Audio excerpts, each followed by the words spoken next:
ajak untuk bangkit berdiri, kita akan berdoa seperti yang Tuhan Yesus ajarkan kepada kita semua.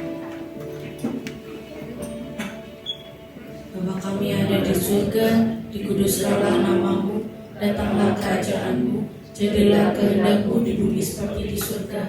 Berikanlah kami pada hari ini makanan kami yang secukupnya, dan ampunilah kami akan kesalahan kami, seperti kami juga mengampuni orang yang bersalah kepada kami. Dan janganlah membawa kami ke dalam pencobaan, tetapi lepaskanlah kami daripada yang jahat. Karena Engkau yang punya kerajaan dan kuasa dan kemuliaan sampai selama-lamanya. Amin. Silakan duduk dalam hadirat Tuhan.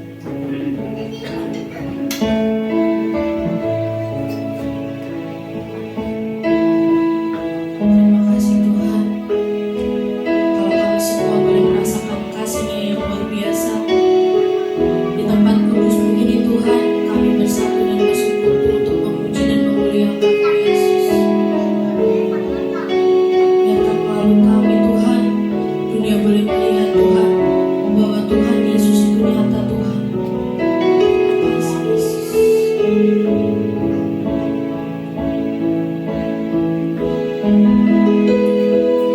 Kami rasakan kasih-Nya di tempat kudus ini, di tengah-tengah saudara bersatu dalam kasih. Biar persekutuan ini menjadi berkat selalu. Mari tunjukkan pada dunia kasih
Engkau baik.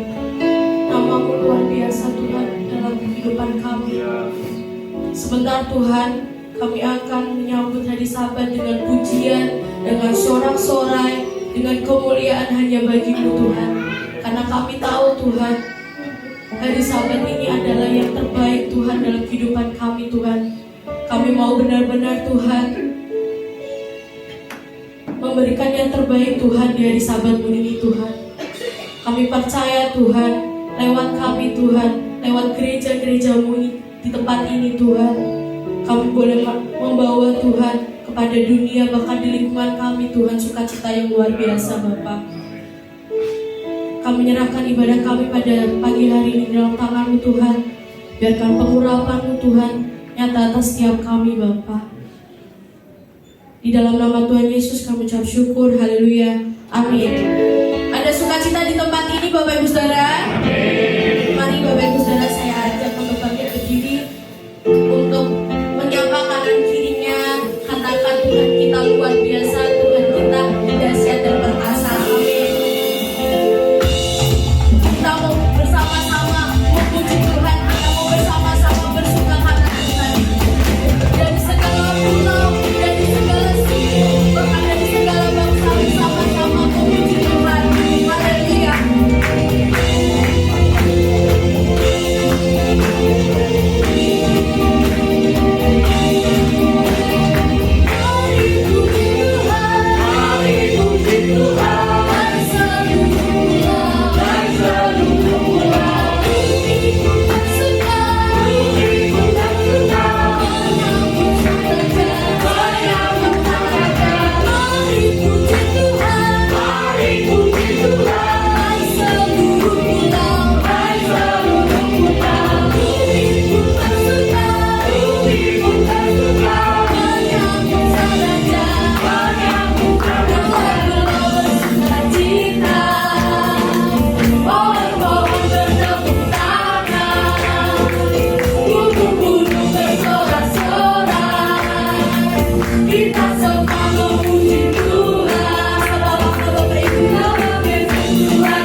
Puji Jehovah, puji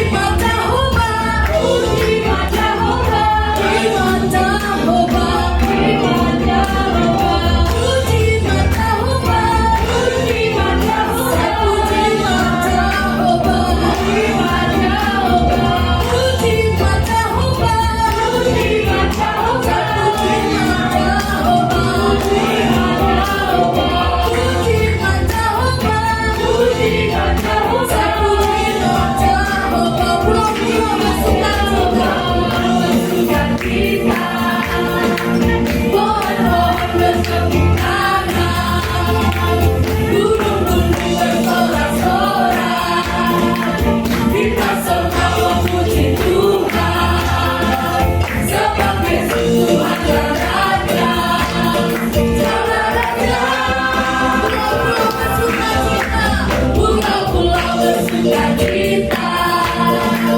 Pohon-pohon bertepuk tangan, gunung-gunung bersorak-sorai. Kita semua memuji Tuhan, sebab Yesus Tuhanlah Raja, segala raja. Bapak Ibu teman GIFDC mewakili Pulau Jawa, monggo sedanten kita akan memuji Tuhan dan berbahasa Jawi.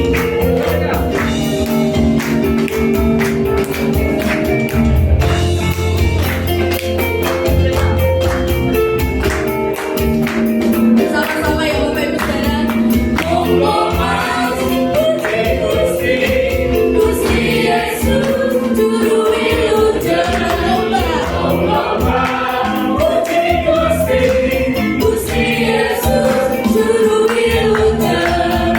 Monggo puji Gusti, Gusti Yesus juru wilujeng.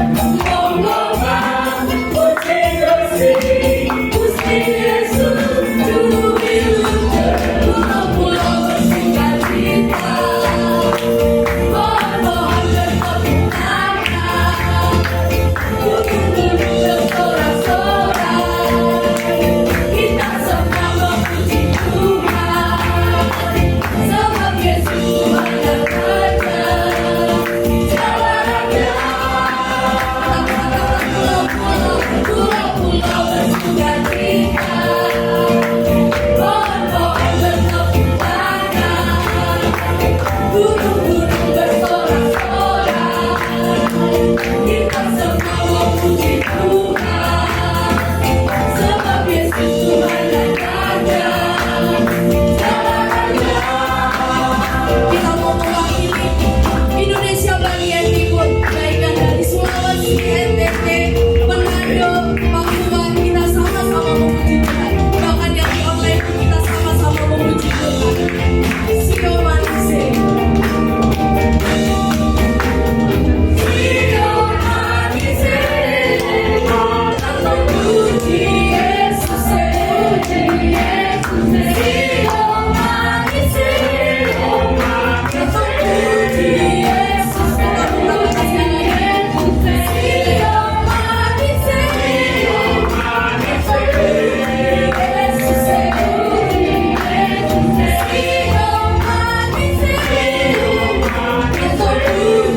Yesus. Sio manise, tanpa puji Yesus.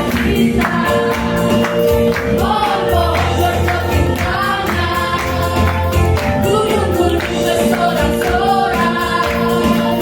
Kita semua memuji Tuhan, sebab Yesus Tuhanlah Raja, segala raja. Katakan segala raja, segala raja. Atas mana kita katakan segala raja.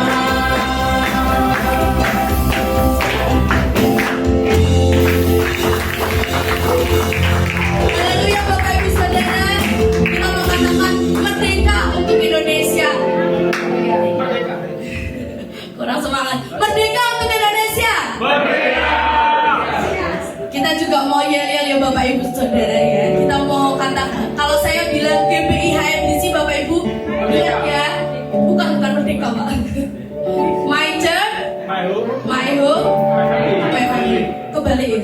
My home, my church, my family. Begitu ya Bapak Ibu Saudara ya. Hitungan 1, 2, 3 saya bilang GPI HMDC, lalu Bapak Ibu bilang my home, my church, my family. Oke. 1, 2, 3 GPI HMDC. My home, my church, my family. Yes, yes, yes. Ulangi Bapak Ibu Saudara. Sekali lagi ya, GPI HMDC. My home, my church, my family. Yes, yes, yes. Kemuliaan Tuhan, kita mengatakan sekali lagi pujian bersama-sama di pujian bagi Bapak Ibu Saudara. Kita bersama-sama memuji pujian.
Pengakuan iman rasuli.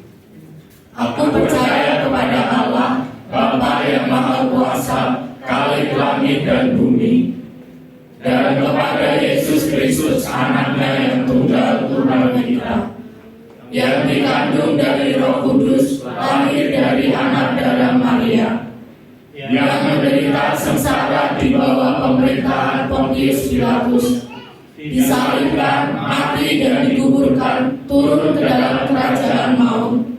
Pada hari yang ketiga, bangkit pula dari antara orang mati, naik ke surga, duduk di sebelah kanan Allah Bapa yang Maha Kuasa.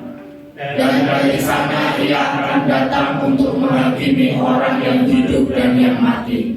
Aku percaya kepada Roh Kudus, gereja yang kudus dan am, persekutuan orang kudus, pengampunan dosa, kebangkitan tubuh, dan hidup yang kekal. Amin. Silakan duduk Bapak Ibu Saudara. Kita mau mempersiapkan setiap hati kita untuk mendengarkan dan mengingat kembali kasih kemurahan Tuhan. Biarkan hati ini Tuhan Kau jadikan tempatmu Tuhan. Biarkan hatimu ini Tuhan boleh menjadi bait yang kudus Tuhan. Penuhi kami Tuhan, penuhi hati kami Tuhan dengan kuasa-Mu Yesus. Kami merindukan hati yang baru Tuhan. Biarkan benih firman-Mu Tuhan boleh selalu tertanam dalam hati kami Yesus.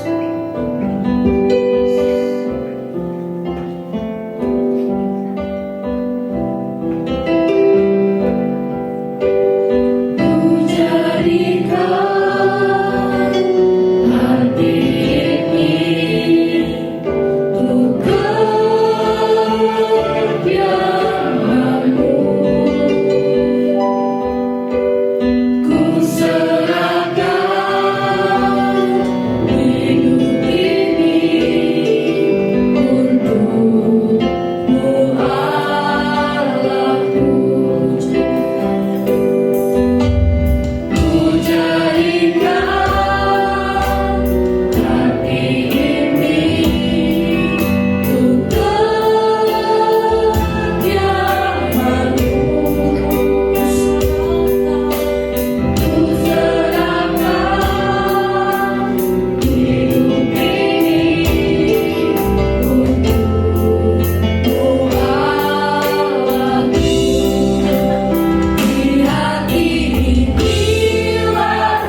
Biar di tempat ini kematian dan karya salib Tuhan senantiasa diperdengarkan, bahwa Engkau telah mati bagi kami, hidup bagi kami, bangkit bagi kami.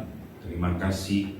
Kami bersyukur pagi hari ini kalau kami ada di dalam rumah-Mu, di tengah-tengah kesibukan bangsa ini menyambut ulang tahun negeri kami yang ke-78.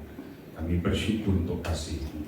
Kami percaya untuk karya keselamatan. Dan kami tahu kami ada di dalam hati-Mu dan di dalam rencana. Terima kasih Bapa. Terima kasih Tuhan Yesus. Terima kasih Roh Kudus, ketiganya yang kuasa dalam nama Tuhan Yesus Kristus. Haleluya. Amin. Shalom Bapak Ibu, saya ajak Bapak Ibu membuka di dalam surat 1 Petrus. Surat Petrus yang pertama, pasal yang kedua, ayat 1 sampai ayat yang ke-10. Kita akan perhatikan ayat-ayat ini Bapak Ibu. 1 Petrus 2 ayat 1 sampai ayat yang ke-10. Sudah ketemu?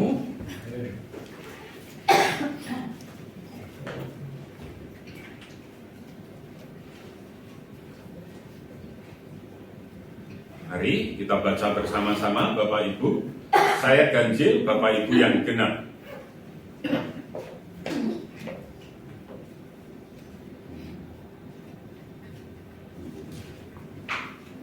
Mari kita perhatikan. Karena itu buanglah segala kejahatan, segala tipu muslihat dan segala macam kemunafikan, kedengkian dan fitnah. Dan jadilah sama seperti bayi yang baru lahir, yang selalu ingin akan air susu yang murni dan yang rohani, supaya olehnya kamu bertumbuh dan beroleh keselamatan. Sebentar Bapak Ibu, saya mau sampaikan dulu, mungkin ada sedikit perbedaan dengan punya saya. Saya pakai Alkitab yang sudah diperbaharui, ya. LAI cetakan yang kedua. Bapak Ibu kan LAI cetakan pertama, ya. Jadi kalau ada sedikit perubahan, ada sedikit agak, Bapak Ibu harap mengerti. Di ayat yang kedua jauh beda dengan punya saya.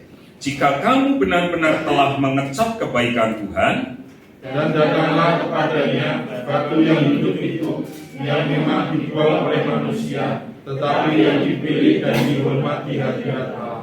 Biarlah kamu juga dipergunakan sebagai batu hidup untuk pembangunan suatu rumah rohani, menjadi imamat kudus untuk mempersembahkan persembahan rohani yang karena Yesus Kristus berkenan kepada Allah.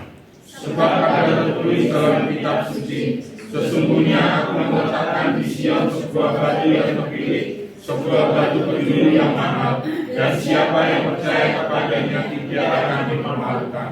Karena itu bagi kamu yang percaya ia mahal, tetapi bagi mereka yang tidak percaya, batu yang dibuang oleh tukang-tukang bangunan telah menjadi batu penjuru, juga telah menjadi batu sandungan dan batu besar yang membuat orang jatuh.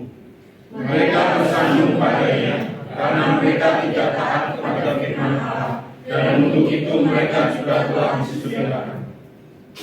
Namun kamulah bangsa yang terpilih, imamat yang rajani, bangsa yang kudus, umat Allah sendiri, supaya kamu memberitakan perbuatan-perbuatan yang besar dari Dia yang telah memanggil kamu keluar dari kegelapan kepada terangnya yang ajaib. Kamu yang dahulu bukan umat Allah, tetapi yang sekarang telah menjadi umatnya, yang dahulu tidak dikasihani, tetapi yang sekarang telah beroleh belas kasihan. Amin. Bapak Ibu yang dikasihi Tuhan, bulan ini kita berbicara banyak tentang gereja. Ya, Hope Family, gerejaku, rumahku, rumah Allah. Itu tema satu bulan ini. Dan hari ini kita belajar tentang bangunan rohani. Bapak Ibu, kita belajar gereja dalam arti kumpulan orang percaya digambarkan sebagai bangunan rohani. Jadi kalau kita kumpul seperti ini Bapak Ibu, itu gambaran dari sebuah bangunan rohani. Kita tidak bisa dipisahkan satu dengan yang lainnya. Di ayat yang 1 Petrus ayat 2, 1 1 Petrus pasal 2 ayat 4 sampai 8 kita sudah baca tadi. Kita bisa simpulkan dalam metafora ini aspek komunal, aspek kebersamaan dari setiap orang percaya sangat ditekankan.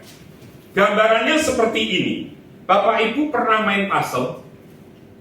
Sebuah gambar yang lalu dipotong-potong gitu ya, lalu kita nempel-nempel. Coba bayangkan, kalau kita main puzzle, Bapak Ibu, gambaran itu adalah bangunan gereja. Berarti akan utuh kalau semuanya apa Bapak Ibu? Berfungsi. Semuanya pada posisinya. Tapi coba kalau satu saja tidak berfungsi, bisa nggak disebut bangunan? Tentu tidak. Demikian juga dengan gereja. Demikian juga dengan saya dan Bapak Ibu. Aspek komunal, aspek kebersamaan dari setiap orang percaya sangat ditekankan dalam hal ini. Saya kasih contoh yang kedua. Sebetulnya saya mau pinjem soldernya Lukas, tetapi nanti dicoblos pakai plastik kan rusak soldernya itu. Nah, kalau seandainya ini adalah gereja yang ada di dalam kepenuhan Kristus, satu aja contoh Bapak Ibu, ingat dalam pikiran saya dan Bapak Ibu, siapa yang hari-hari ini undur? Ada ya? Banyak Pak. Satu, saya sebut si A. Lalu kita kasih lubang di sini. Oh, si B juga mundur Pak. Kita naikkan lagi. Semakin dia paling dekat dengan mundurnya, paling di atas. Semakin lama dia ada di bawah. Pertanyaan saya, kalau toh gelas ini diisi dengan air, bisa penuh nggak Bapak Ibu? Kenapa nggak bisa? Karena si A tadi. Kalau kita nyadarin ini Bapak Ibu yang dikasih Tuhan, betapa pentingnya satu dengan yang lain. Kalau kita belajar di dalam 1 Korintus 3 ayat 10, ini sangat familiar buat Anda dan saya. Tahukah kamu bahwa tubuhmu adalah bait Allah? Lalu minggu kemarin di dalam 2 Efesus Bapak Ibu, Efesus 2 pasal 19 sampai 22, kita ini bukan pendatang, kita ini bukan orang asing, tapi kita ini kawan sewarga kerajaan Allah. Artinya Bapak Ibu, yuk kita belajar ini. Bagaimana gereja itu penting. Anda dan saya bukan orang asing. Bahkan dari suku manapun, Anda dan saya sama. Tidak peduli yang dari Sumatera, Kalimantan, Papua, kita semuanya sama. Dan satu dengan yang lain. Mari kita belajar pagi hari ini. Oleh karena itu, sama seperti sebuah bangunan dibuat dari banyak batu dan bahan lain, demikian pula bangunan rohani hanya dapat berdiri apabila apa? Ada keterkaitan antar bagian. Kalau satu bolong mempengaruhi nggak dengan seluruhnya? Halo? Mempengaruhi nggak? Nggak bisa kita berdiri sendiri. Nggak bisa lalu kita berkata, oh kerohanianku tumbuh. Tetapi di sisi yang lain, kita melihat saudara seiman kita teristimewa, teman-teman satu gereja kita seiman, dimulai dari gereja kita, mereka nggak bertumbuh. Mempengaruhi nggak kira-kira? Saya kasih contoh lagi. Kalau kita lari, ini kan lagi rame-ramenya lomba tuh Bapak Ibu. Pernah nggak Bapak Ibu ikut lomba estafet 400 meter? Ya kan? Setiap 100 meter ganti apa? Ganti orang, ganti pelari. Pertanyaan saya, nentukan semua nggak kira-kira? Yang pertama, kedua, sampai nanti yang terakhir menentukan. Kalau kita lari ini sudah mulai start kita, mengalahkan musuh yang lain, tapi teman kita yang di bagian kedua nggak siap, bisa nggak kita finishing bell? Nggak bisa.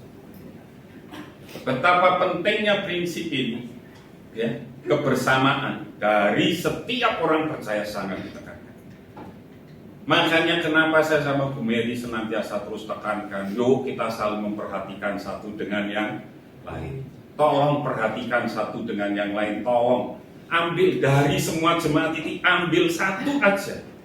Ingatkan bahwa dalam doa, ingatkan untuk ibadah, ingatkan untuk baca Alkitab, ingatkan untuk fellowship, ingatkan untuk semua kegiatan gereja. Ingatkan. Pada waktu kita nyadari ini Bapak Ibu, maka kita mengerti betapa berharganya saya dan Bapak Ibu. Nah, kalau kita sadar ini Bapak Ibu, bagaimana kita bisa menjadi bangunan rohani? Bagaimana? Saya menemukan paling tidak ada 3, nanti kita pelajari bersama-sama. Bapak Ibu, sebuah bangunan tidak tercipta dalam sekejap. Bim salah bim, abrakadabra. Nggak jadi. Kecuali Roro Jonggrang yang ada di mana? Prambanan. 100 ya?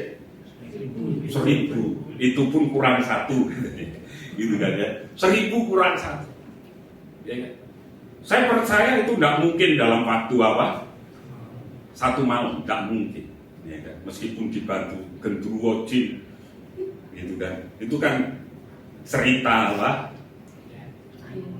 dongeng legenda, gitu kan ya. Kalau di Bandung Tangkupan Perahu, gitu kan ya. Nah, tapi nggak mungkin sebuah bangunan Bapak Ibu jadi dalam waktu 1 hari, nggak mungkin. Pasti membutuhkan beberapa waktu, apalagi kalau bangunan itu harus kuat, kokoh, tahan dari bantingan, tahan dari bencana.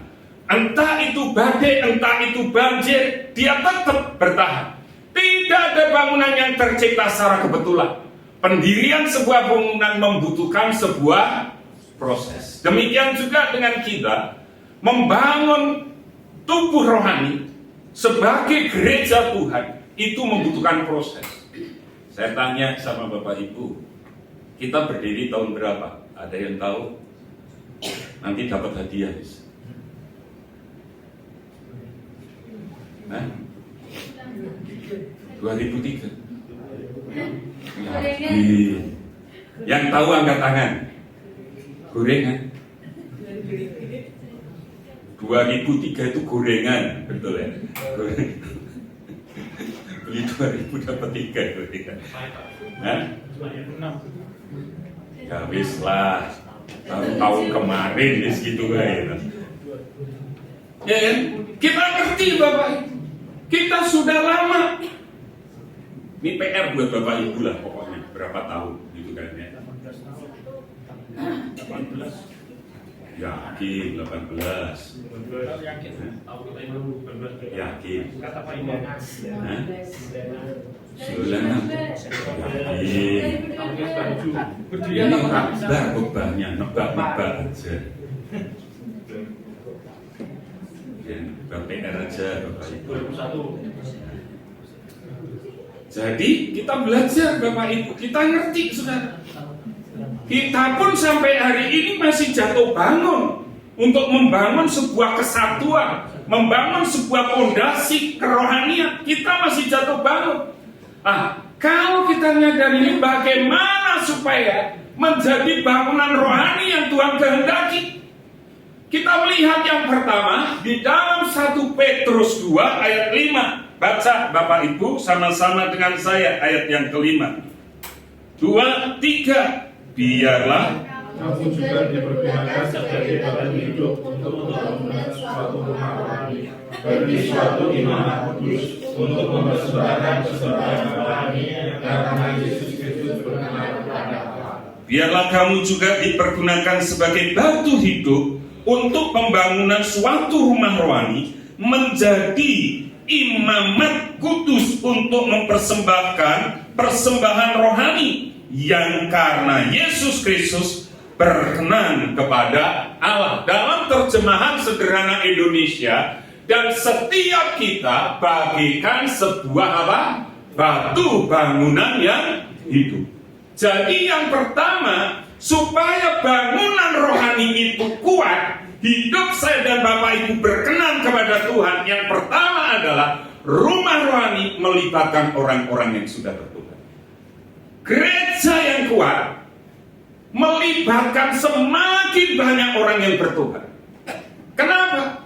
Dibangun dasarnya dari batu yang hidup. Secara gampang, hurufiah saya mau katakan ini, kita ini seperti batu-batu hidup sedang dibangun sebagai sebuah bangunan rohani. Lah kalau ada satu yang nggak hidup, satu imannya nggak sama, bisa kuat nggak Bapak Ibu? Nggak akan pernah. Makanya kenapa pertobatan itu penting. Kenapa senantiasa dari mimbar saya ingatkan, yuk kita bertobat. Terus bertobat. Saya senang dengan Mbak Darmo. Mbak Darmo itu setiap dia berdoa mesti diawali dengan kalimat pertobatan. Tuhan, ampuni saya orang yang bodoh, ampuni dosa saya. Itu sampai hari ini terngiang kalau beliau berdoa. Meskipun kadang kita berdoa khusus untuk makanan, dia bisa berdoa syafaat untuk Indonesia. Tapi buat saya kalimat yang pertama tentang pertobatan itu penting. Mengingatkan kepada kita, mari kita belajar hari ini. Rumah rohani itu melibatkan banyak orang yang sudah bertobat. Anda bisa bayangkan kalau kita teristimewa pengerja-pengerjanya belum bertobat sungguh-sungguh, tidak pernah mengalami perjumpaan dengan Tuhan. Makanya kan sering saya bilang ini, perjumpaan dengan Tuhan itu jangan waktu pelayanan. Sebelum kau melayani, kau harus ngalamin apa? Perjumpaan dengan Tuhan. Waktu kau ngalami perjumpaan dengan Tuhan, seperti Yesaya di akhir khotbah bulan kemarin, kita ngerti kok, celakalah aku orang yang najis, nyadari dosanya. Makanya betapa pentingnya persekutuan Anda dengan Tuhan, betapa pentingnya hubungan Anda dengan Tuhan, betapa pentingnya Anda bergantung dengan Tuhan. Waktu kita bersandar, waktu kita benar-benar berserah kepada Tuhan, kita menyadari Bapak Ibu yang dikasihi Tuhan, betapa saya dan Bapak Ibu ini adalah orang yang berdosa, yang butuh pengampunan Tuhan. Kadang kita nggak sadar. Makanya di doa Bapa kami, ya, ampunilah kami seperti kami juga. Pertanyaan saya, apakah kita benar-benar bisa mengampuni orang? Pertobatan itu penting. Kalau seandainya semua jemaat di tempat ini benar-benar mengalami pertobatan, saya percaya kita akan mengalami revival. Saya percaya kita akan mengalami kebangunan rohani di dalam setiap ibadah-ibadah kita. Dan waktu kita menyadari ini Bapak Ibu, kita bisa melihat, maka bangunan rohani itu bisa dimulai dari mana? Setiap jemaat yang bertobat. Tapi kalau kita nggak pernah bertobat, yang dosa juga terus Anda lakukan, kan masing-masing kita ngerti, ada nggak dosa yang tersembunyi dalam hidup saya dan Bapak? Kalau ada, akui itu di dalam Tuhan. Dan katakan Tuhan, aku mau tinggalkan dosa, aku mau bertobat hari ini. Kalau kita nggak pernah bertobat, susah kok. Jujur Bapak Ibu, saya kadang sedih lihat jemaat, sedih lihat Bapak Ibu. Sudah berapa tahun kita, tapi tidak pernah ngalamin terobosan-terobosan. Di luar, Bapak Ibu bisa melihat tadi, kecerdasan intelektual, hati, itu bisa menggantikan Anda semua. Bahkan di Jerman sudah dimulai, yang khotbah bukan pendetanya.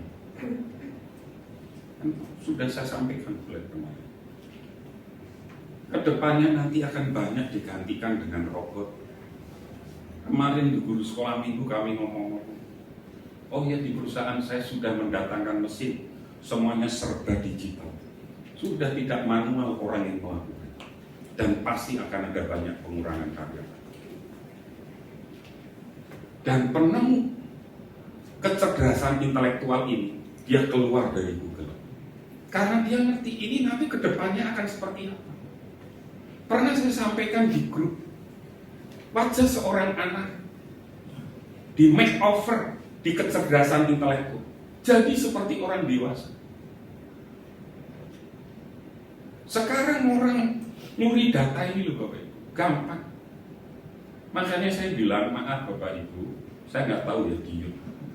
Kalau ada grup di gereja kita, pesan saya hanya satu, jangan satu admin, minimal 3 admin. Kenapa? Makanya kalau Bapak Ibu ngikutin punya saya, ya kan, kalau yang saya bikin grup, mesti kan adminnya banyak. Bukan untuk apa-apa. Kenapa? Pengalaman Bapak Ibu. Pengalamannya apa? Berapa waktu lalu, admin dari grup kami hamba-hamba Tuhan, itu nomornya dihack. Waktu nomornya dihack, dia ada di grup, dia pemegang kendali. Akhirnya ditutup Bapak Ibu. Admin bisa nutup nggak? Bisa kan? Satu arah, hanya admin aja.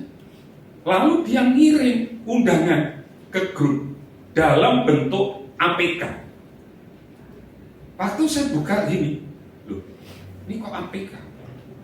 Saya tanya kok ke ketua perwira, Pak, ini apa enggak salah? Lalu dicek ke adminnya, ke sekretarisnya, nggak bisa, nomornya dihack Bapak. Dan saya ketemu kemarin, ada teman dari GBI Gajah Mada, dia buka di laptop, ya kan? Lalu di WA, oh ada undangan ini, undangan apa? Dia nggak kalau itu dibuka. Buka, jebret, terhubunglah dengan GBI Gajah Mada. Tapi puji Tuhannya semuanya ada 2 langkah kan. Makanya pesan saya kalau Anda pakai WA, gunakanlah keamanan 2 langkah. Begitu ngerti, setelah itu kan kita terus langsung bergerak. Kita sudah nggak bisa apa-apa karena adminnya 1. Dari itu kita pengalaman. Adminnya 2. Begitu ini tutup, kita bisa keluarkan semua anggota.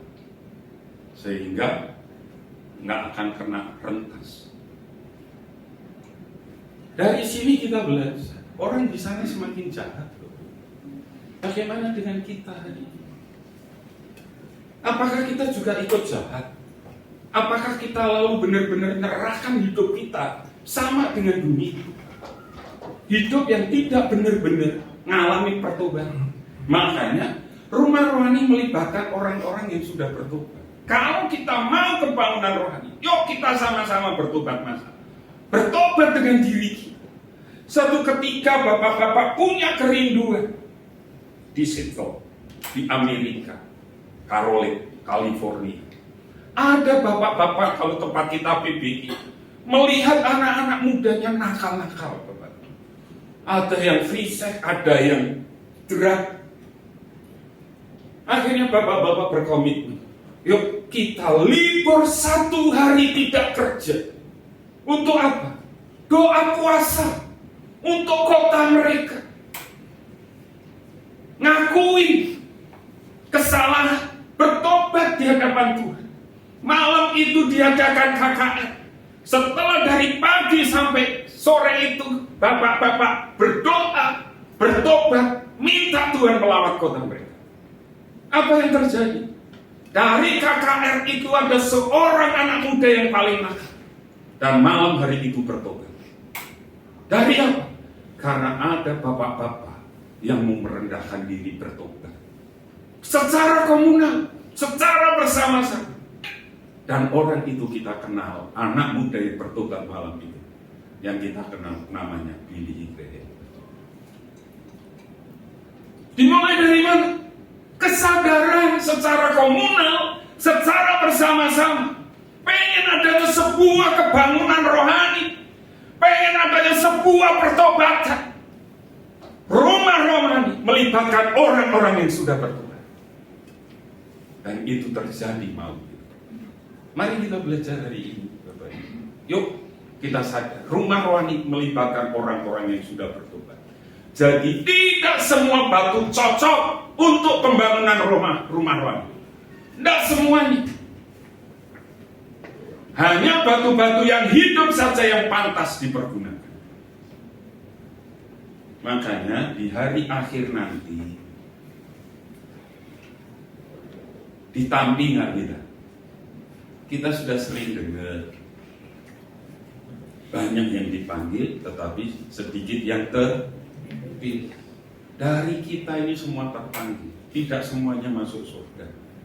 Saya pun tentu juga belum ngerti kalau hidup saya juga tidak mengalami pertobatan. Kalau kita sadar ini Bapak Ibu, bukannya aku Tuhan sudah melayani engkau, Tuhan aku sudah bernubuat demi nama-Mu, tapi Tuhan bilang apa Bapak Ibu? Hanya kalian pembuat kejahatan.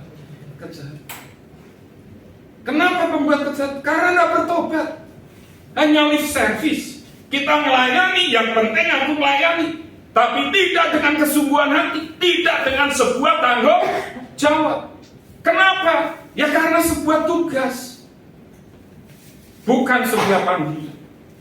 Makanya saya berharap hari ini hanya batu hidup yang saja yang pantas dipergunakan. Jemaat yang benar-benar mau hidup, bertumbuh, bertobat, itu yang pantas untuk membangun sebuah rumah rohani.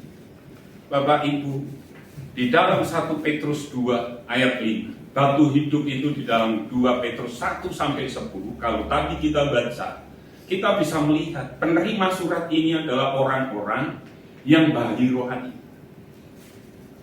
Mereka senangnya apa? Susu di ayat yang kedua. Tetapi yang luar biasa, mereka sudah mengecap kebaikan Tuhan. Saya tanya, Bapak Ibu sudah mengecap kebaikan Tuhan kan? Pasti semuanya akan bilang, oh saya sudah mengecap kebaikan Tuhan. Tuhan baik ya Bapak Ibu? God is good all the time. Kita sadar selamanya Tuhan baik. Kita bisa ngecap kebaikan Tuhan. Mereka dibedakan dari antara orang lain yang tidak percaya. Artinya batu rohani yang hidup itu, meskipun dia bayi rohani, ini kan dikirim kepada jemaat yang masih bayi rohani, sudah ngecap kebaikan Tuhan, dibedakan, dipisahkan, dan tidak taat pada firman. Artinya apa? Di tengah mereka juga ada orang yang gak taat kepada firman. Mereka memiliki identitas baru. Tadi saya bilang, ya, ada istilah gereja kita di akhir-akhir tahun sebelum kita keluar dari Sendoro, Tuhan akan memisahkan gandum dan ilalang, kambing dan domba. Di tengah ini ada orang di situ yang tidak percaya. Terus saya tanya, Bapak Ibu percaya Tuhan Yesus nggak? Ya Pak, ini gereja wedi, aku ini ngomong gak percaya. Tapi di luar, apakah Bapak Ibu benar-benar percaya kepada Tuhan? Di luar tuh Bapak Ibu. Anda kan di sini hanya 2 jam. Setelah itu diutus keluar kan. Makanya kan di dalam terakhir mesti kan saya bilang gitu. Jemaat yang dikasih Tuhan dan yang mengasihi Tuhan, sekarang pulanglah engkau. Betul ya? Itu kan pengutusan. Kelak dan usahamu ke dalam pekerjaanmu, ke dalam keluargamu, dan rumah tanggamu, ke dalam pendidikanmu. Diutus, baru Anda terima berkat. Masalahnya di luar sana Bapak Ibu percaya Tuhan atau enggak? Ketemu dengan orang, berani enggak Bapak Ibu cerita tentang Tuhan Yesus? Siapa yang di Baru Tikung, yang di Bandar Harjo, kedatangan mahasiswa UI? Ada yang tinggalnya di Bandar Harjo. Ini kan ada mahasiswa UI lagi apa? Survei, gitu kan ya. Semalam rumah kami kedatangan, yang terima Bu Mary. Ditanyain macam-macam Bapak. Salah satunya penghasilan ini Apakah ngalamin stres dan lain sebagainya? Ya dijawab Bu Mary, nggak ada stres, nggak ada. Ini penghasilannya puji Tuhan lancar. Kenapa? Karena kita punya Tuhan.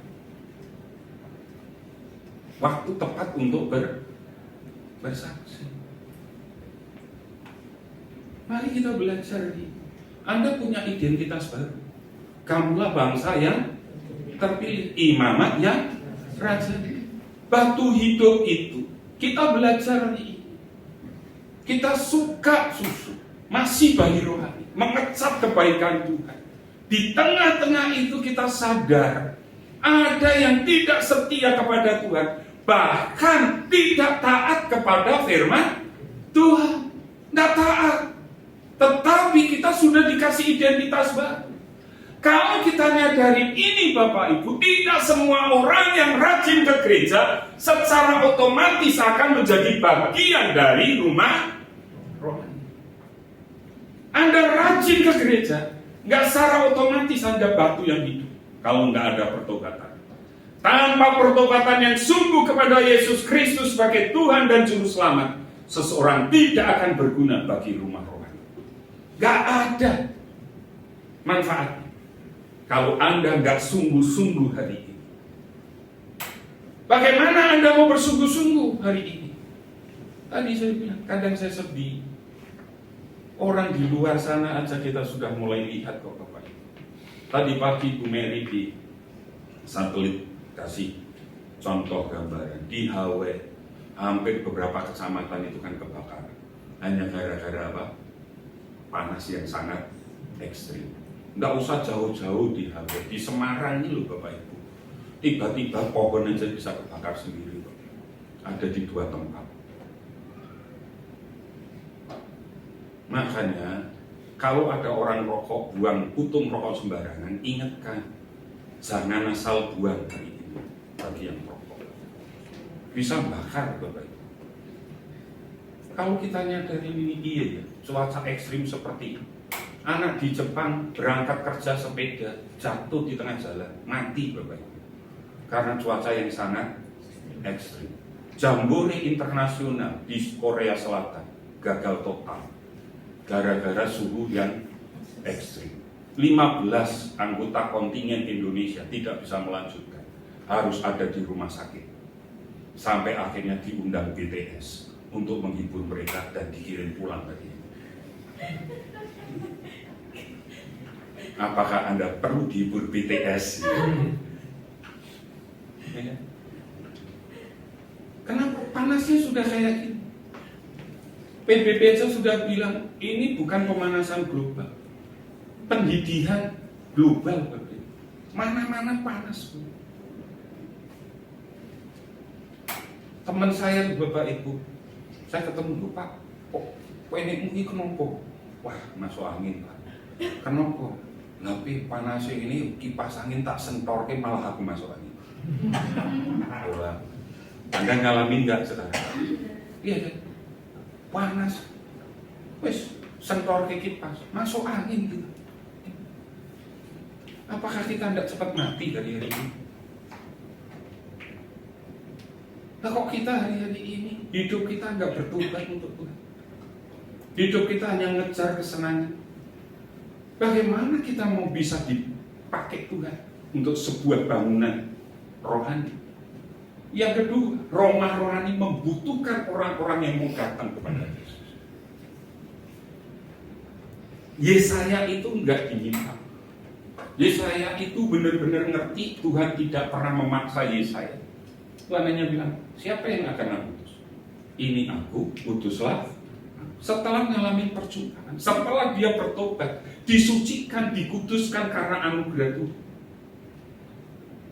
Di ayat yang keempat, perhatikan ayat 4, baca dengan 2, 3. Datanglah Satu yang hidup itu yang memang dibuang oleh manusia, tetapi yang dipilih dan dihormati di hadapan.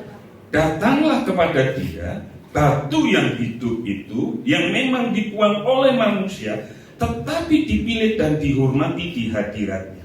Datanglah kepada dia, ya. Datanglah kepada dia, bahasa aslinya proserkomai. artinya pergi menghadap. Bapak Ibu, kalau Bapak Ibu datang kepada Tuhan, pergi menghadap kepada Tuhan, kita ingat kisah di dalam Ayub pasal 1. Hari itu kan semua malaikat datang menghadap Tuhan, termasuk apa? Iblis. Termasuk juga iblis. Masalahnya iblis datangnya apa? Terlambat. Ngomong sama saudara, kamu terlambat nggak? Kalau kamu terlambat, amprak ngomong ya. Ya kan? Waktu iblis datang terlambat, Tuhan tanya kok. Menghadap, artinya kamu sedang dibangun sebagai sebuah rumah rohani. Bapak Ibu, kalau kita sadar akan ini, yang pertama, rumah rohani butuh batu pertobatan dari saya dan Bapak Ibu. Yang kedua, yuk kita datang kepada Tuhan. Kalau kita sadar ini datang kepada Tuhan itu bukan datang kayak gini loh Bapak Ibu. Ya wis lah, minggu aku datang ya Tuhan. Tetapi datang kepada Kristus, kerinduan yang besar terhadap kebernilaan Kristus. Saya datang kepada Tuhan, menghadap Tuhan karena Tuhan itu sangat-sangat bernilai. Pertanyaan saya, Tuhan lebih bernilai dari uang atau Tuhan? Halo, jujur aja lah. Tuhan tidak kelihatan. Uang apa? Kelihatan. Lebih milih mana? Ya Pak, ini saya milih Tuhan toh Pak. Kau nenek ngomah ya masalah apa lain. Semua bisa dibicara. Kita lihat kerinduan itu sama seperti bayi yang selalu membutuhkan dan menginginkan air susu. Kerinduan itu juga menginginkan Kristus. Di ayat yang keempat, datang lagi, aku butuh Tuhan. Kristus sangat berharga. Kenapa? Karena kita sudah mengecap kebaikannya. Bahkan kita tahu dia batu pilihan dan batu yang berharga di mata Tuhan. Datang bukan karena asal datang, tetapi datang dengan sebuah kerinduan. Kita lihat Bapak Ibu,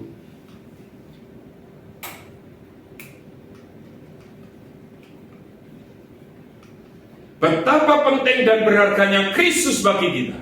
Karena itu sudah sepantasnya kita mengharapkan Dia dengan penuh asa. Kalau Kristus tidak begitu penting dalam hidup Anda tidak akan pernah. Kita tes. Yesus lebih penting dari pekerjaan. Anda milih pekerjaan atau Tuhan? Kalau Anda mengutamakan Tuhan, jujur, GBA BRP kita akan lancar. Seberapa sering saya tanya, kenapa enggak mengerjakan? Capek? Karena enggak ada hasrat ketemu dengan Tuhan. Kerjaannya banyak Pak, saya capek. Kuliahnya banyak tugas Pak, saya capek. Bapak Ibu, nurutin capek. Semua orang pasti akan. Tapi prioritas hidupmu itu yang menentukan. Prioritas hidupmu. Kalau prioritas hidupmu Kristus, tidak ada kata capek itu. Nggak usah jauh-jauh. Kalau orang sedang pacaran, prioritas hidupnya siapa? Capek-capeknya dia. Ini mumpung ada hidupnya, gitu kan. Aldo ini kan sama dia pacaran.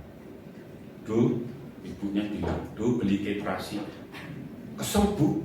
Ini senyum-senyum berarti ngalamin tuh Bu. Lalu tiba-tiba dia nelpon. Beb. Jemput Beb. Hilang gak keselip? Berangkat gak Bu? Gas langsung. Gaspol. Itu fakta. Capeknya hilang. Tapi orang tuanya nyuruh beli terasi ke warung, melangkah sebentar aja. Kesem. Ora ngerti to, Bu. Ning kantormu babi seneni wong. Lah ya sapa sing ngerti gitu kan. Satpame lho nyeneni aku lho. Kenapa satpame nyeneni? Parkirku sembarangan gitu kan. Bisa kan Bapak Ibu? Tapi begitu pacarnya nelpon, Beb, beliin nasi goreng ya. Pacarnya main genuk kono kali-kali. Tukune ning Jerakah kono. Dilakoni enggak Bapak Ibu? Orang pokoknya aku sebelahing Mbah No gitu kan. Tak gojeki orang. Pokoknya sebelahing Mbah No. Mangkat enggak tuh kira-kira? Sebelahing Mbah No ini ngerti dia. Kenapa? Karena prioritas. Capeknya hilang. Tapi coba ganti pacar itu, Tuhan itu kan pacar kita. Dia kekasih kita kok. Dia tunangan kita. Kalau kita sadar ini Bapak Ibu, kita datang dengan kerinduan dan ku datang ya Bapak dalam kerinduan, ku memandang keindahanmu, ku berikan segalanya, semuanya yang ada. Ku ingin menyenangkan hatimu, oh Tuhan. Ku datang ya Bapa dalam kerinduan, memandang keindahanmu, ku berikan segalanya, semuanya yang ada.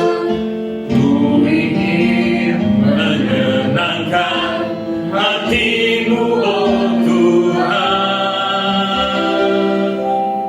Jadikan aku indah yang kau pandang mulia, seluruh karyamu di dalam hidupku. Ajarku berharap hanya kepadamu, taat dan setia kepadamu. Kerinduan ini juga dialami oleh Daud, seorang pemazmur.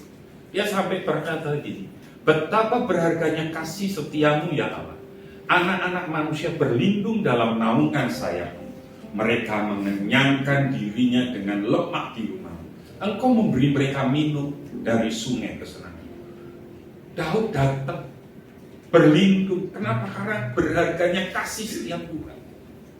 Kalau kita nyadari ini Bapak Ibu, yuk kita sadar, alami pertobatan dengan Tuhan, dan datanglah kepada Tuhan setiap saat. Bapak Ibu, setiap malam itu mau tidur, saya tuh nyetel lagu. Nanti cari di YouTube tentang penyembahan malam hari. Saya setel itu. Kalau saya bangun malam, tengah malam bangun, itu masih nyala. Nah, secara refleks saya bisa nyanyi. Kalau saya nyanyi lagu ini, Lukas ngerti. Sekali Yesus. Apa? Karena begitu kemarin dari Ron Pelis, penyanyinya kan datang itu. Wes pokoknya kalau siapa kasih nyanyi guys. Malah lagi. Franky Kuncoro. Sekali Yesus, selamanya apa? Saya nyanyi, saya ngikutin. Dimanapun kita berada, bisa nggak kita berjumpa dengan Tuhan? Ada kerinduan untuk datang kepada Tuhan. Kalau nggak ada, kita nggak akan pernah jadi rumah rohani. Hidup kita akan terus berantakan. Maaf Bapak Ibu, Baru kalau kita punya masalah kita datang ke gereja, datang ke doa, minta didoakan. Maaf, saya mau bilang, orang seperti ini tidak akan pernah dia bertumbuh. Orang yang benar-benar cinta kepada Tuhan, ada masalah atau enggak, dia akan senantiasa datang kepada Tuhan. Jangan datang kepada Tuhan pada waktu engkau punya masalah. Memangnya Tuhan ATM? Tuhan, aku nggak butuh, aku butuh uang nih Tuhan. Passwordnya doa, lalu engkau doa.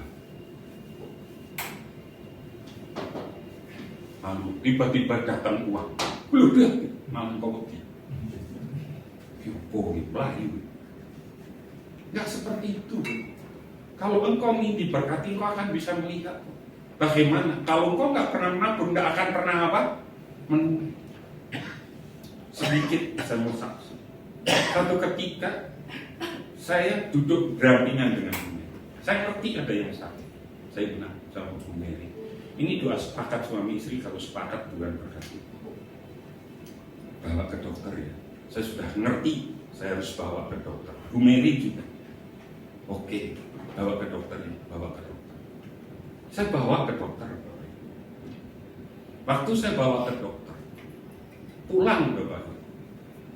Karena suami istri sepakat, kami menabur, kami nggak mikir diganti Tuhan atau enggak. Pulang sampai rumah, tiba-tiba Bu Mary ngomong, Pak, nomor rekeningku piro? Nggak nunggu 1 jam, diganti Tuhan 10 kali lipat dari apa yang saya bayarkan. Saya tanya, saya minta nggak sama Tuhan? Tapi Tuhan ngerti nggak? Kenapa? Karena prinsip ini, betapa berharganya kasih setiamu ya Allah. Anak-anak manusia berlindung dalam naungan saya. Kapan kita berlindung? Ya kita datang. Waktu kita datang, awali dengan pertobatan. Waktu kita bertobat, kita datang kepada Tuhan. Kita dikenyangkan dengan lemak dari rumah Tuhan, dari berkat-berkatnya Tuhan. Tapi kan kadang kita ngarepnya apa? Hanya apa Bapak Ibu? Berkat. Tapi proses ke sana untuk datang itu kita yang susah, harus dikejar-kejar. Apakah kita benar-benar menyadari kebernilaian Kristus bagi kita? Apakah Yesus benar-benar bernilai? Jika benar, kita pasti akan memiliki kerinduan yang besar untuk selalu datang kepadanya, menikmati dan mengagumi Dia setiap waktu. Bapak Ibu, ini yang di kelas kemarin saya ikut itu sekolah minggu ya. Bu Mary itu kan saksi. Bu Mary itu pengurus Korwi BBI Kota Semarang. Satu ketika saya lihat status teman saya dicerai-beraikan sama Bu Mary. Jadi ibu-ibu gembala ini dikelompokkan jadi kelompok komsel gitu, saling gembalakan. Tapi saya ngerti itu bukan Bu Mary, karena Bu Mary sudah ngomong saya, wah Pak, aku dipisah lagi. Itu hasil keputusan rapat dan hasil bukan dari Bu Mary. Tapi di situ diumumkan seperti itu. Kesannya orang yang nggak ngerti kan mesti dipisah-pisahkan sama siapa? Bu Mary. Tapi orang yang senantiasa datang kepada Tuhan, dia ngerti. Dia hanya diam. Nggak akan pernah protes. Tapi coba kalau Anda nggak pernah datang kepada Tuhan, digitukan bisa marah nggak Bapak Ibu? Kemarin ini loh Bapak Ibu, di Instagram rame, hanya gara-gara saya nggak tahu SPG-nya laki atau perempuan. Jadi ini meja gitu. Ada bapak-bapak marah-marah maki-maki di depan, dianjing-anjingkan. Ada ibu-ibu yang ngesut ini, Pak jangan Pak, jangan. Ibunya yang ngesut, yang ngingetin aja dibilang apa? Anjing. Viralkan. Kesalahan apa sampai marah seperti itu? Saya mau bilang, kesalahan apapun orang terhadap Anda dan saya, kalau hidup mengalami perjumpaan dengan Tuhan, engkau nggak akan pernah maki-maki orang, merendahkan orang, menyamakan orang dengan binatang. Karena kita ini gambaran ciptaan Tuhan. Waktu engkau maki saudaramu dengan sebutan binatang, engkau sedang merendahkan. Orang yang ngalamin perjumpaan dengan Tuhan, dia akan ngerti. Dia nggak akan cepat marah, dia nggak akan benar-benar marah, maki-maki seperti itu, tetapi akan ngalamin. Iya, kasih setia Tuhan itu luar biasa. Kita tahu. Mari hari ini bertobat, datang kepada Tuhan. Apa fungsi dari rumah rohani? Perhatikan ayat 5, 2, 3. Dan biarlah kamu juga dipergunakan sebagai batu hidup untuk pembangunan suatu rumah rohani bagi suatu imamat yang kudus, untuk mempersembahkan persembahan rohani yang karena Yesus Kristus berkenan kepada Allah. Perhatikan, rumah rohani, persembahan rohani. Untuk apa? Suatu imamat kudus. Rumah rohani mempersembahkannya yang apa? Rohani. Kenapa di sini? Rumah rohani, persembahan rohani. Sebuah gereja bukan hanya perkumpulan biasa dengan aktivitas biasa. Kita ini ya ada lomba-lomba, tetapi di luar itu yang terpenting adalah gereja perkumpulan rohani dengan apa? Aktivitas yang rohani. Yang kita bicarakan hal-hal yang rohani. Lah kalau kita di sini ngerasain orang kumpul membicarakan partai politik dan lain sebagainya, itu bukan rumah rohani. Rumah rohani persembahannya apa? Rohani. Jadi kita ngerti, oh rumah rohani mempersembahkan hal-hal yang rohani. Pertanyaan siapa? Pertanyaan saya, siapa yang boleh mempersembahkan persembahan rohani itu? Kan seperti itu. Rumah rohani di dalamnya ada roh Allah. Efesus 2 minggu kemarin kita sudah belajar. Korintus itu berbicara, tahukah kamu bahwa tubuhmu adalah bait Allah? Kaitannya dengan dua itu, yang kuning, dua fungsi ini dalam teks Yunani dinyatakan melalui kata depan eis hierarkiuma hagion, untuk menjadi apa? Sebuah imamat yang kudus. Paham ya Bapak Ibu? Jadi kita ngerti, oh rumah rohani, persembahannya rohani, yang boleh mempersembahkan adalah para imam. Sekarang gereja menjadi imamat yang kudus. Orang-orang yang percaya kepada Kristus tidak hanya disamakan dengan bait Allah. Jadi kita ini tidak bait Allah Bapak Ibu. Tidak hanya pasif sebuah bangunan berhenti, enggak.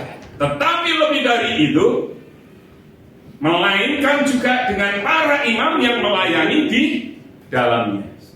Kamulah bangsa yang terpilih, ayat 9. Jadi yang kuning 2, 3. Jadi keterlibatan orang-orang Kristen dalam pembangunan rumah rohani bersifat aktif. Tanya sebelah, kamu orang Kristen kan? Halo. Paham ya Bapak Ibu ya? Jadi kalau kita nggak aktif di dalamnya, akan bahaya besar untuk saya dan Bapak Ibu. Gereja mempersembahkan korban rohani bagi Allah melalui Kristus di kayu salib. Ya. Sebagaimana para imam di dalam bait Allah selalu memberikan beragam korban kepada Allah, demikian pula gereja sebagai imamat yang kudus. Lalu pertanyaan saya, korban apa yang bisa kita berikan? Ada 3 paling tidak. 1, persembahkanlah tubuh sebagai persembahan yang hidup, kudus dan yang berkenan. Tolong salah satu membacakan Ibrani 13 ayat 15. Kan?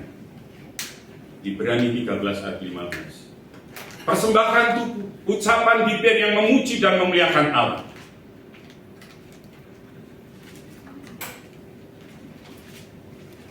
Ketemu.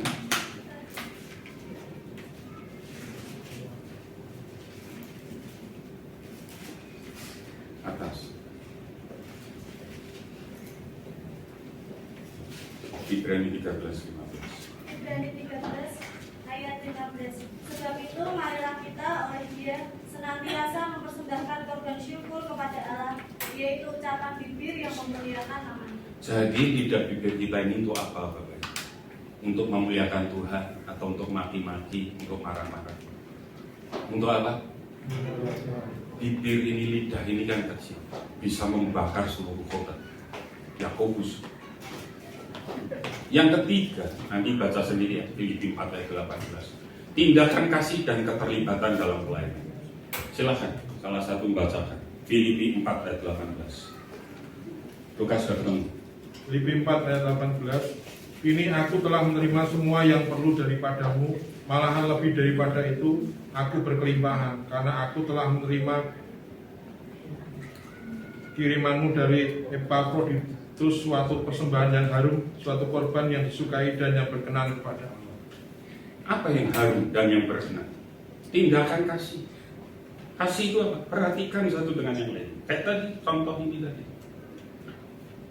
Mulai sekarang perhatikan orang-orang yang mundur. Perhatikan mereka. Kalau mereka tidak maju, kita pun tidak akan maju. Perhatikan mereka. Saya sama Bu Mary sudah menggembalakan, sudah manggil orang-orang yang mundur. Tetapi sekarang tanggung jawab kita secara komunal, secara bersama-sama. 2 kali bagi kami sudah cukup. Yang ketiga adalah Anda. Itu bagian Anda. Datangin di aja. Siapa yang ingat, Anda ingat, bawa dia kepada Tuhan. Kembalikan dia kepada Tuhan. Kalau hatinya tawa, apa penyebab tawa? Obati luka batin. Dan kita ngerti, itu tindakan kasih. Kalau ada saudara kita yang kekurangan, mulai dari kita peduli, kita perhatikan, kita bagi kepada mereka. Dan keterlibatan dalam pelayanan. Kadang kita nggak mau terlibat di dalam pelayanan. Pelayanan itu sebagai bentuk korban kita kepada Tuhan. Melayani Tuhan. Di dalam pelayanan tentunya Rasul Paulus bilang tidak asal meninju. Ada diperlengkapi dan lain sebagainya. Tujuannya cuma satu. Supaya kita semakin sempurna di dalam pelayanan kita. Terlibatlah di dalam pelayanan. Bagaimana kita ambil bagian di dalam pelayanan? Begitu dikasih tanggung jawab, sebuah pelayanan, kerjakan dengan penuh tanggung jawab. Dengan benar-benar. Kalau sebagai guru sekolah minggu materinya sudah dikasih di dalam setiap fellowship, ya jangan hanya berpaku kepada materi itu. Belajar juga dari Google hari ini. Untuk tambahan, baca lagi Alkitabnya. Baca satu pasal sebelumnya, pasal berikutnya. Ada enggak rentetannya dengan pasal yang lain di dalam kitab yang lain? Persiapkan sungguh-sungguh. Jangan asal-asalan.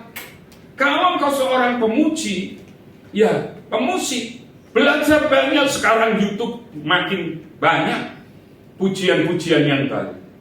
Makanya dari tadi kan Ovi banyak lagu pujian yang baru, Bapak Ibu bingung tuh.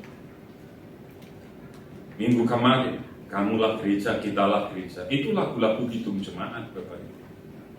Cuman saya dapat, nggak tahu.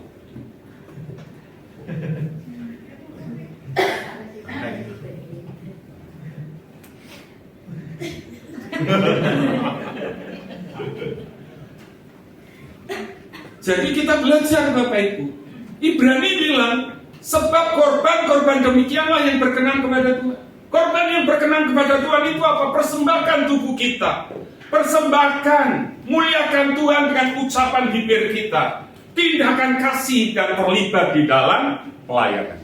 Apa jaminannya? Bapak Ibu, bangun rumah itu kan tidak gampang. Jaminannya apa? BPKB mungkin. Tapi ini rumah rohani Bapak Ibu. Jaminannya apa? Sebuah bangunan pasti melibatkan perencanaan. Tidak ada yang tidak direncanakan. Tuhan sudah merencanakan jauh-jauh hari. Blueprintnya itu sudah ada. Bahkan mungkin kita bilang, apakah ada kegagalan? Bahkan di ayat 7, 8, 9 ada 7, 8. Di sana dikatakan, ada yang nggak setuju, yang ingin menggagalkan, yang tidak setia pada firman, ada di ayat yang kita baca tadi. Tetapi saya mau bilang gini, ya, tidak ada faktor X dalam rencana ilahi.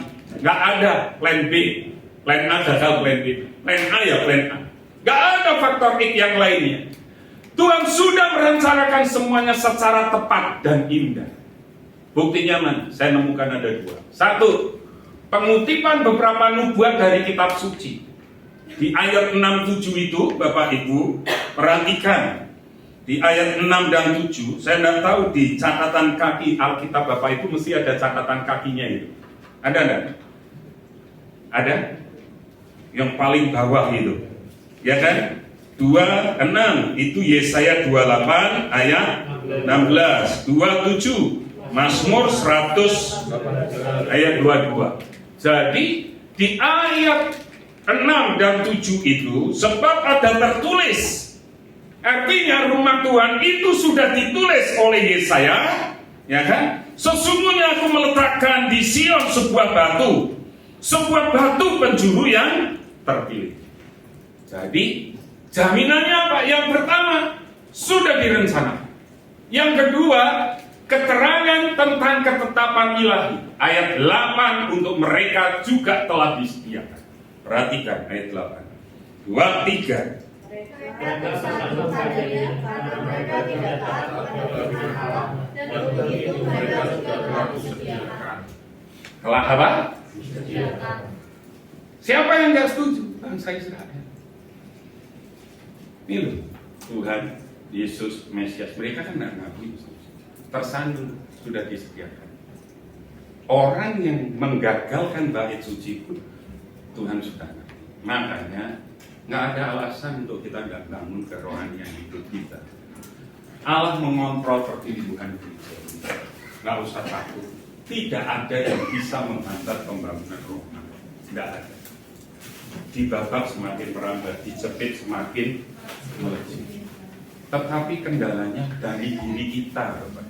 Kita ini mau, pertanyaannya, apakah kita mau datang kepada Kristus dan dipakai dalam pembangunan itu? Ingat, batu yang hidup adalah yang bertobat. Kalau ada dosa, tidak akan pernah jadi rumah rohani. Datang kepada Tuhan, datanglah dengan kerinduan. Pada saat kita nyadari, kita datang kepada Tuhan, maka kita tahu ada kerinduan yang sangat di dalam kehidupan kita.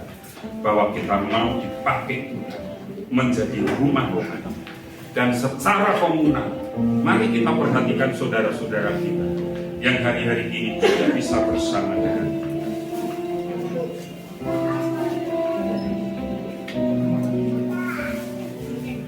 Mari kita tundukkan kepala kita.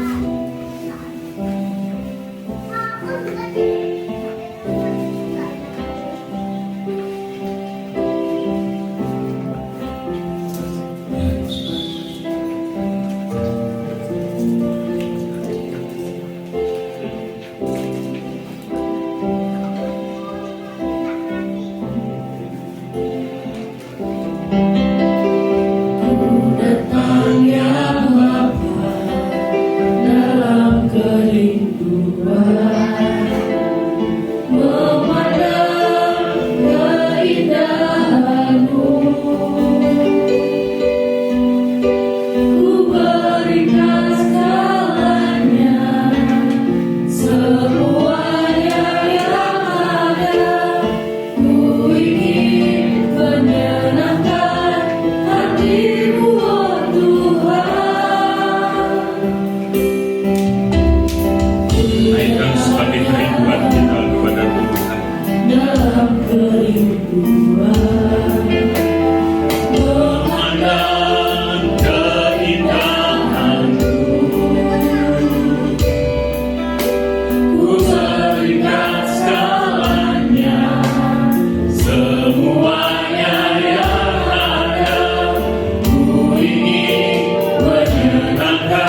Kami sadar kami adalah batu-batu hidup yang mau Tuhan bangun sebagai rumah-rumah.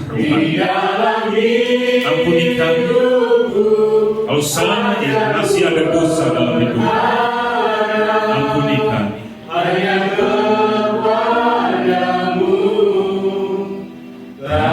Dan setia kepadamu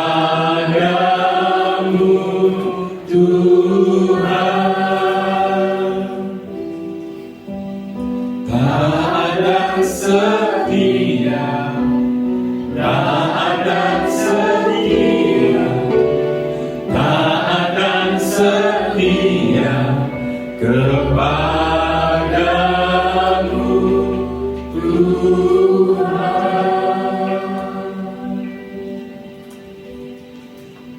Bangunan rohani ini tidak jadi kalau kami tidak pernah mengalami perjumpaan dengan Engkau secara pribadi. Ampuni kami mau bertobat hari ini supaya kehidupan kami bisa dipakai menjadi sebuah bangunan rohani. Kami mau senantiasa datang kepada Engkau dengan kerinduan, baik itu di dalam ibadah raya kami, dalam pertemuan-pertemuan kami, ada kehausan, kerinduan untuk berjumpa dengan Engkau. Pada satu saat kami bisa berkata, pengabdian kami hanya bagi Engkau. Pengorbanan kami adalah mempersembahkan tubuh jiwa roh kami bagi Tuhan. Lidah bibir yang penuh dengan ucapan syukur memuji memuliakan Engkau. Persembahan kasih juga terlibat di dalam pelayanan. Itu adalah pengorbanan yang Kau perkenan. Kami mau lakukan itu dengan ketulusan hati kami, dengan kesungguhan hati kami. Terima kasih Tuhan, terima kasih. Saatnya kami akan menabur rupiah kami. Setiap rupiah yang kami tabur disucikan, dikuduskan bagi pekerjaan Tuhan. Kami memberi dengan sukacita, kami menabur dengan sukacita. Bahkan waktu kami mempersembahkan di kantong kolektor sekalipun untuk pembelian rumah gereja bagi kami menabur bagi kemuliaan Tuhan dengan sukacita. Dalam nama Tuhan Yesus, kami berdoa dan ucapkan haleluya. Amin.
sahabatnya Tuhan.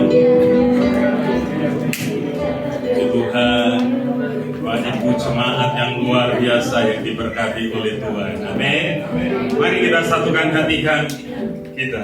Kami bersyukur pagi hari ini Tuhan, banyak hal yang boleh kami pelajari. Karena kami tahu kami adalah rumah Tuhan, bangunan rohani. Biarkan bulan-bulan ini kami terus disadarkan supaya kami senantiasa mempersembahkan tubuh kami, ucapan syukur kami, lidah bibir kami bagi kemuliaan Tuhan, persembahan kasih kami juga pelayanan kami bagi hormat kemuliaan Tuhan. Itu kami semua lakukan dengan penuh kesadaran, penuh cinta kasih, kerinduan kami kepada Tuhan. Dan kami juga bisa berkata kami tidak bisa berjalan tanpa Engkau. Oleh karena itu berjalanlah bersama dengan kami.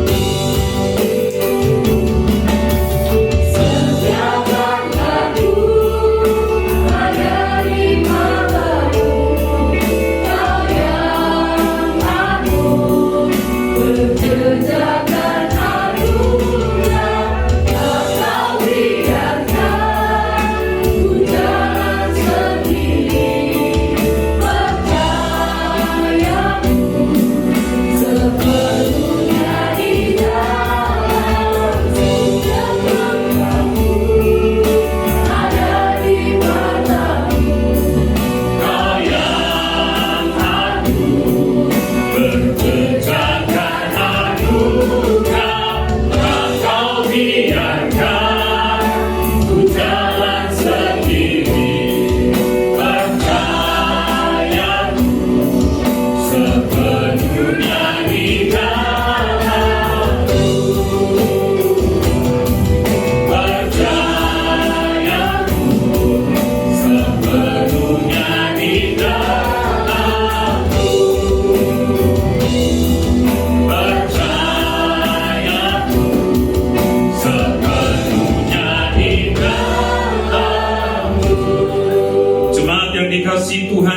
mengasihi Tuhannya dengan senam tubuh, jiwa, dan roh. Setelah engkau berbuat bakti, sekarang pulanglah engkau ke ladang usahamu, ke dalam pekerjaanmu, ke dalam pendidikan, ke dalam keluargamu dan rumah tanggamu. Angkat hatimu, pandanglah Tuhan, dan nikmatilah berkat-berkat-Nya. Hope Family, kamulah bangsa yang terpilih, imamat yang rajani, bangsa yang kudus, umat kepunyaan Allah sendiri, untuk menyatakan kebesaran dan kedahsyatan nama-Nya. Engkau telah ditetapkan menjadi kepala, bukan jadi ekor. Dibawa oleh Tuhan semakin naik, tidak semakin turun. Masa depanmu sungguh ada, dan harapanmu tidak pernah sia-sia.